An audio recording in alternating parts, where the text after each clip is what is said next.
Heavy weight boxer Anthony Joshua நைஜீரியாவின் Lagos Ibadan expressway சாலையில் நடந்த ஒரு கார் விபத்தில் சிக்கினார்.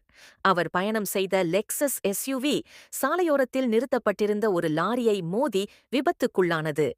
அதிக வேகம் ஓவர்டேக் செய்யும் போது கட்டுப்பாடு இழந்தது அல்லது டயர் பஞ்சர் காரணமாக விபத்து நடந்திருக்கலாம் என கூறப்படுகிறது.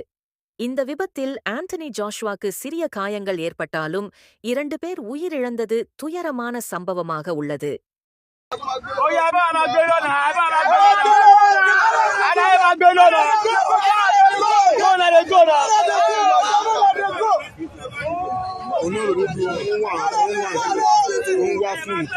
Bros, what did they find?